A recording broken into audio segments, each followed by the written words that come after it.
what's going on, guys? Welcome back to the channel for another video. As the title probably states, we're back rebuilding this SR after we sent some valves flying into some pistons. I got a bucket load of parts now. Everything's rocked up, so we're just about ready to start putting her back together. Ben's just pulled the shell, body, whatever you want to call it, off of his Hilux. Ready for a shell swap. Skyline's on hold. Oh, it's fucking road. Skyline's coming soon. Drift, baby.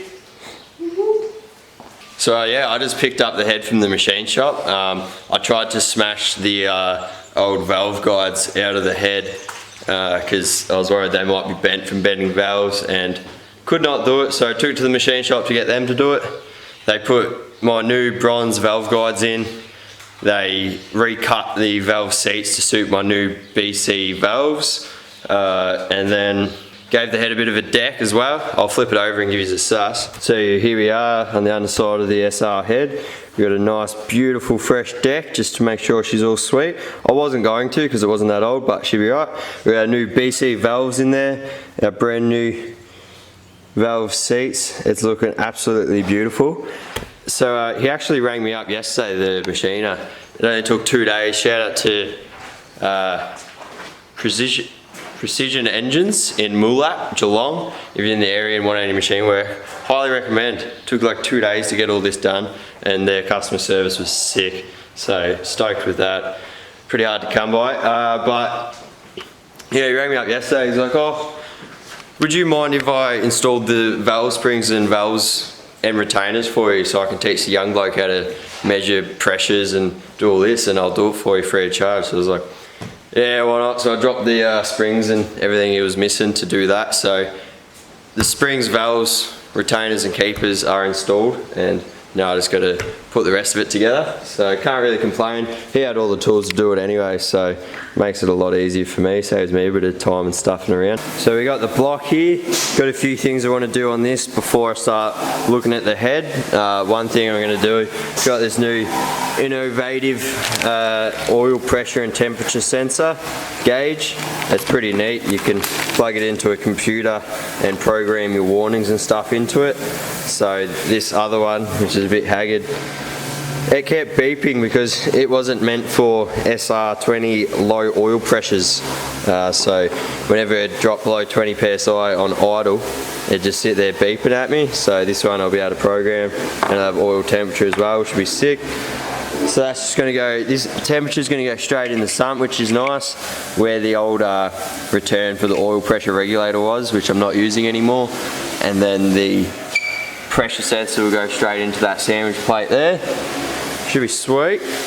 I'm going to get them in, and I'm going to pull these head studs out because the head was an absolute bastard to get off with them in. So I'm going to pull them off and then try to look at taking these sharp edges off there where the valves hit cylinder 4 piston, because it's not too pretty.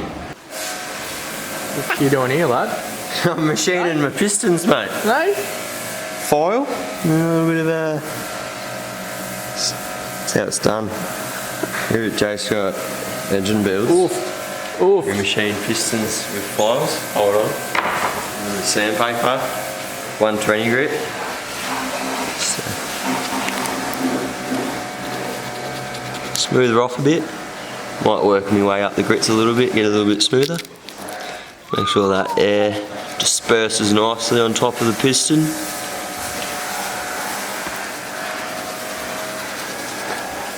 Look at that. That's what I call machined. Can't even see it. This is how we do it, mate. I spent a bit of time cleaning the head and the block and the pistons, and I'm just about ready to put the head on. So, head's looking beautiful. Oh yeah. Got my new Cometic head gasket. Seemed to work last time, alright. It's 150 bucks versus a Nitto one, which is like 350 bucks. So, gonna go with the Cometic again, multi-layer steel head gasket. Got the block looking good enough. I scotch brighted these ones and then couldn't be bothered doing them ones. It does not matter. But yeah, looks pretty good. There's still a little bit of blue residue around. That's just the Hylamer spray.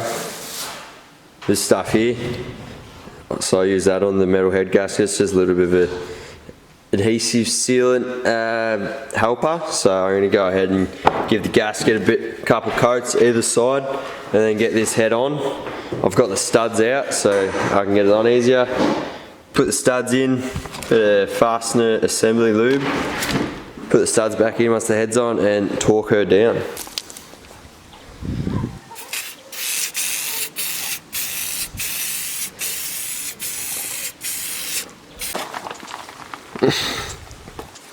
I like to put a little bit of silicone just along the front here where the oil pump is, just to make sure she gets that extra seal.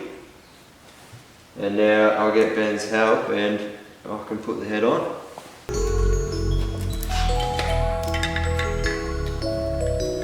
Can't fall off the gear.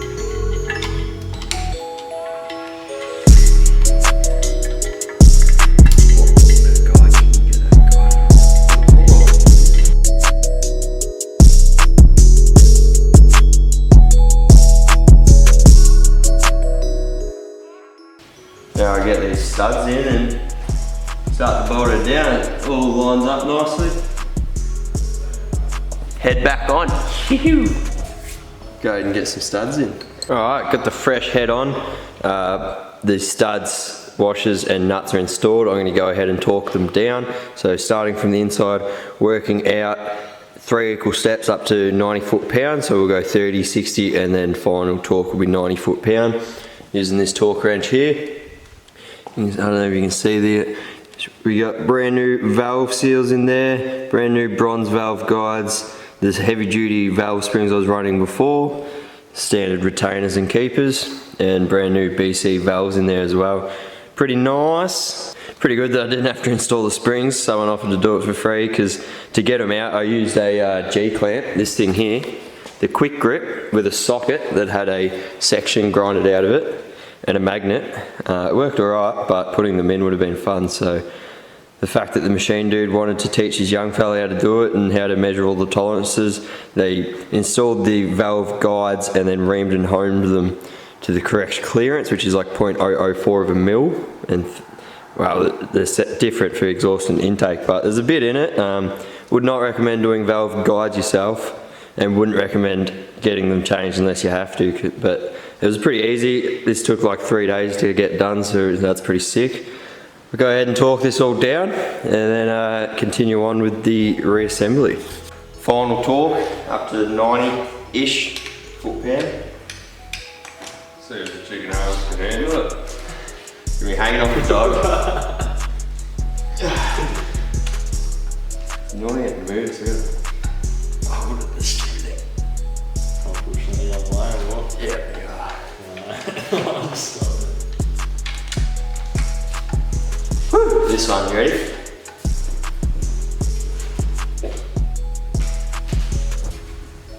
Soon, maybe not.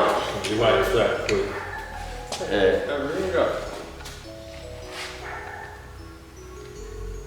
Oh, it's shaking.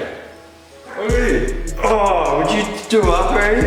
You're roosting and snapping.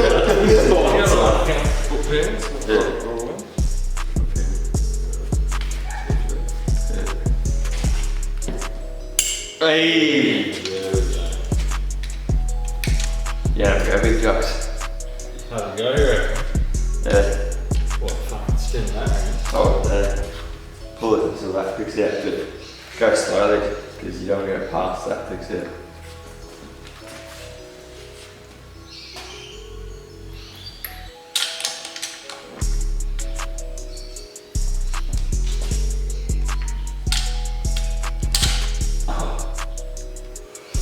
Don't drop the fucking action.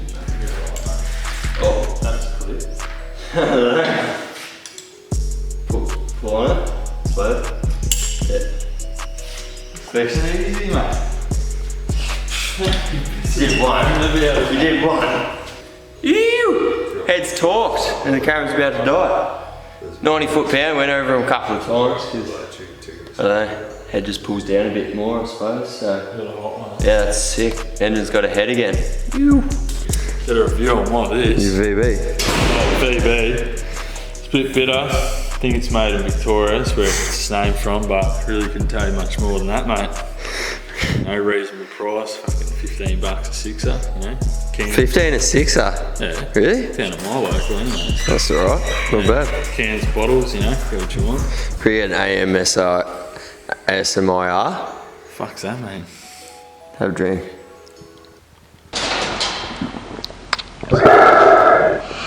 Anyway, back to important things. I'm going to get these lifters in.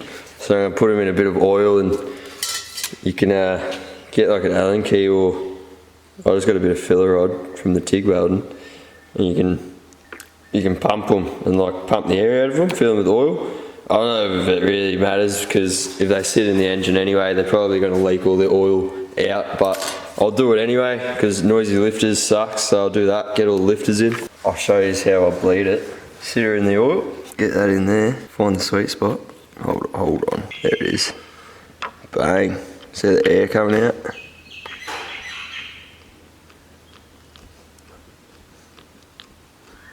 That's about her, not much air coming out now. Grab him.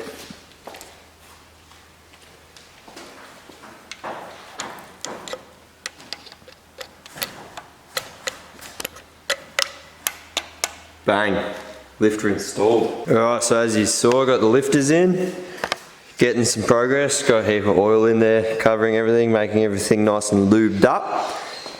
So I just cleaned everything and laid the head out, the same way it came out and the same way it goes in. So that's all looking good. These are some of my other new goodies. I've got a few other little goodies she's going to be getting, but we've got some new Kelford cams. Got a Kelford cam gear for the intake side. Biggest thing about this is it's a steel centre and a steel outer, whereas the old ones by Tomei, the aluminium centres and steel outers. This one's not much of an issue because of the crank angle sensor thing on the front of this cam gear. There's a steel bit there that the dowel pin pokes through into, so there is steel there, whereas the intakes, all the dowel pin relies on is this gear. So steel center, that should be good. We shouldn't be wearing out that and snapping more dowel pins, so that should be all sweet. Now onto the cams. So in here we got a set of Kelford cams. So the size we went some big daddies this time. So the exhaust is a 272 duration with a 11.5mm lift, and the intake is a 268 duration with a 12mm lift. Our last cams, these were Tomei pond cams, so they were 256 duration with 11mm lift. So you're gonna be a bit of a step up. Super keen to get these in there. Should be some lumpy boys, even though the car was already stupid lumpy with the tune Trent put on it, but yeah, these should be crazy. So we'll see what the power gains and differences are with the big duration and a little bit bigger lift as well. So be interesting to see what they do compared to the pond cams. So keen as to get them in there. Yeah, I'm probably going to start getting this assembly in there. So yeah, I'll just start with the rocker arms, shims, get all that in there, and then I can look at getting these cams in there, putting the gears on, getting the timer chain on, and then crank angle sensor, and then the head will basically be assembled and we'll be pretty good to go. So getting pretty excited now, and then once the motor's back in the car, I've got a couple more goodies I want to chuck on it, so it should be sick. Alrighty, so ran into a little bit of a hiccup last night when I was trying to put the head together. One of the valves sits a bit too high in the retainer. The keepers aren't pushed all the way down in the retainer where they should sit. So I just made a tool to try get it out, because I tried everything last night and just couldn't do it. So basically, if you see that one there, actually those keepers are too high compared to that. You can see the difference there.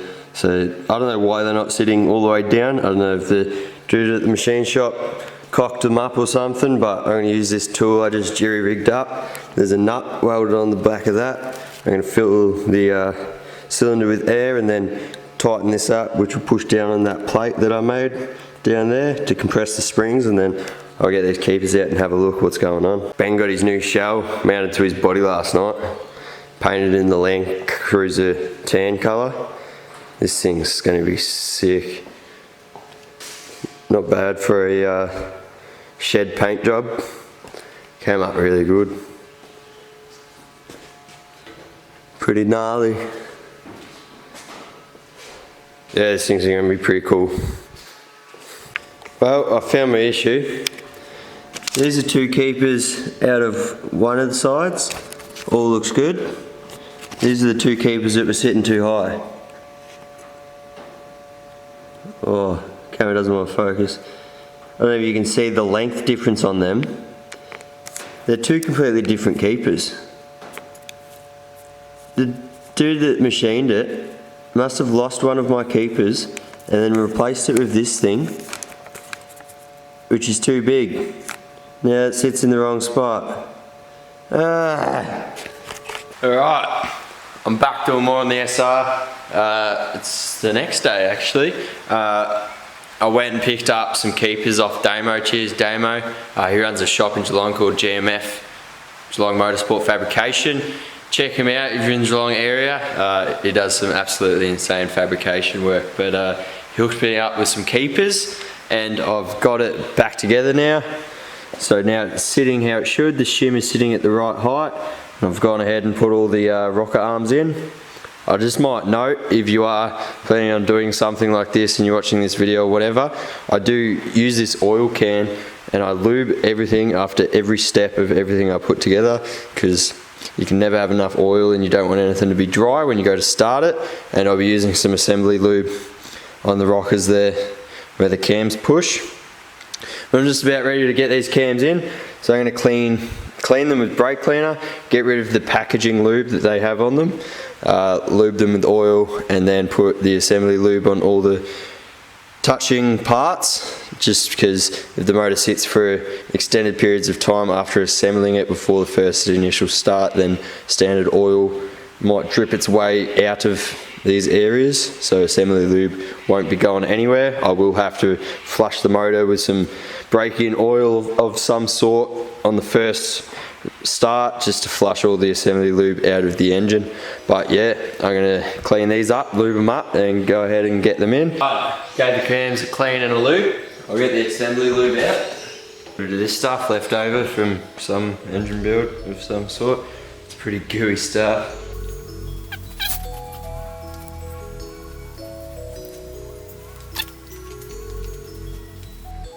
Says in on it for intake.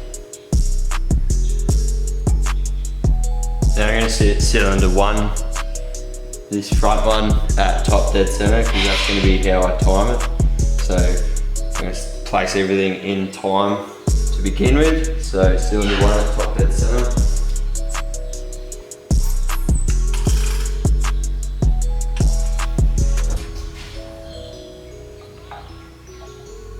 Alright, so I'm going to put the cam caps on, and then what I'm going to do is, I know for this motor to be in time, these lobes here have to be facing outwards, that one out that way, this one out that way, sort of flat.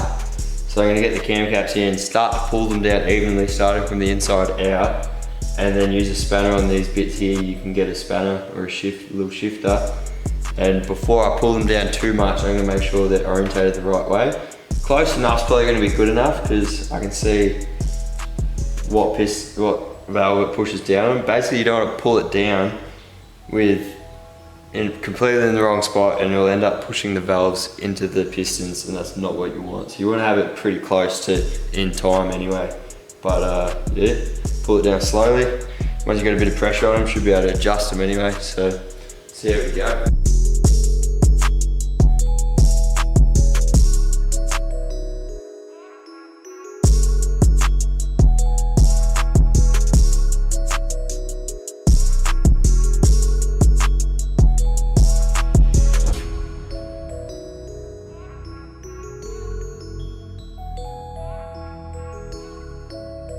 Alright, I've got the cams all torqued down. Now I'm going to get these cam gears on. So the cams are basically timed already. So this dowel pin here is at 12 o'clock to the engine. This one's at 10 o'clock. Both first cylinder lobes are facing straight outwards. So now I'm going to get the gears on, and then in between the timing marks on the gears like this, we're going to have 11 links. I'll have to look it up to double check, I think it's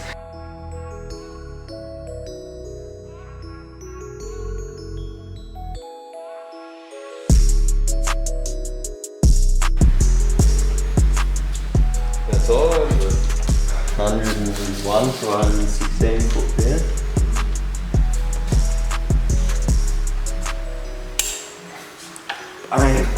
Alright, so we made some more progress on the SR. The other night you would have seen us get the cams in, torque down, cam gears on, engine timed, and we torqued up the cam gear bolts.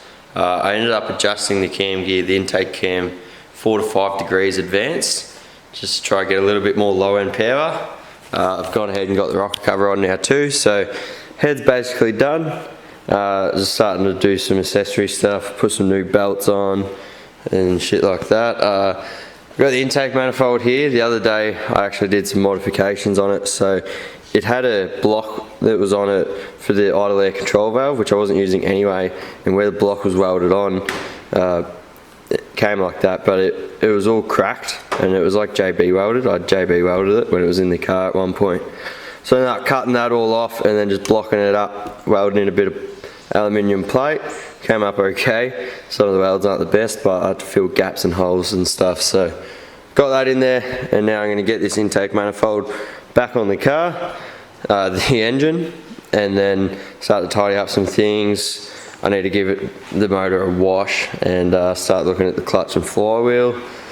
Going to be leaving the exhaust manifold off for now because I got some modifications I'm going to be doing. So I've picked myself up another Turbo Smart 50mm Pro Gate, same as the one I was running, and I'm going to be doing a dual wastegate, dual screamer setup to try and get this boost creep under control, because at the moment it's set to about 20 pound, so it goes up to 20 and then creeps to 25 by redline. So this way I'm going to try to get 2 gates on there, 2 screamers out the bonnet, which is going to be fresh, and see if we can stop it from boost creeping, so we can ramp it up to our set boost and keep it at flat line from there. So that's going to be the next video. Once I get this motor in there, we're going to be working at doing the dual wastegate and whatnot, and then getting back on the dyno and seeing what we can do. It's pretty exciting.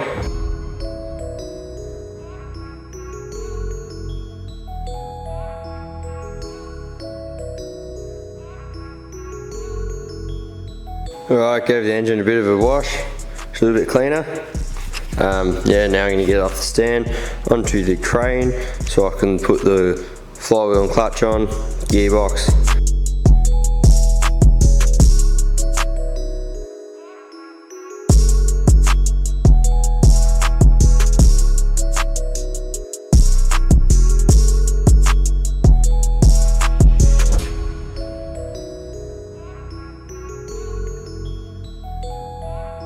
Alright, it's come time to do some more on the S14. You would have seen us getting the clutch on, the twin plate, the 32 GDR box bolted up on the crane, just about ready to go in.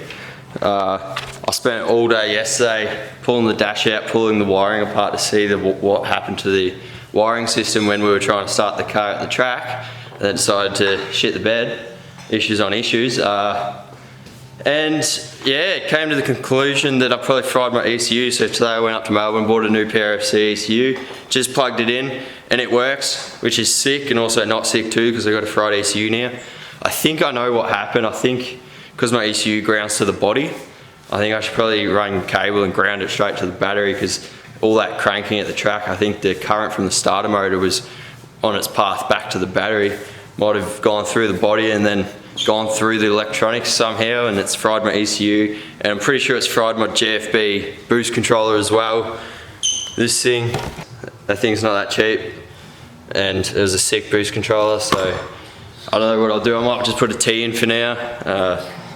Should be right, work something out later, but I think that's what happens. So I'm going to ground the ECU and all those sensor grounds, all the grounds at the ECU and whatnot, I'm going to send straight to the battery, and hopefully it doesn't happen again. But we've got power again, which is sick, because fault finding electrical issues sucks massively.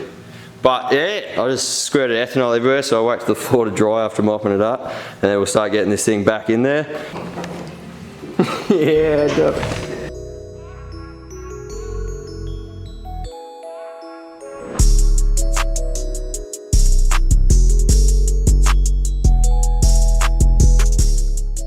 alright, got the motor back in, drive shaft's hooked up, gearbox is bolted up, slave cylinder's on. I'm just going to continue wiring it all up, putting all the wires in and the rest of that fun stuff. But I'm going to end this video here. Hit the like button if you enjoyed it, and subscribe if you're not already. Stay tuned. Next video we're going to get it started, running, have a listen to these new cams, and get the second wastegate on and scream out the bonnet. I'm going to try to download the tune somehow off the old ECU and get it onto the new ECU, hopefully, so I can run it. But yeah, and then we'll be back on the dyno, make some more boost, ready for the next drift event on January 22nd, so it's coming up close. Yeah, and there might be some beamer action coming soon, and some RB action, because Ben's got his motor back from the machine shop over here. She's gonna go back together. You. Round 2. Round 2. Anyway, I'll see you in the next one.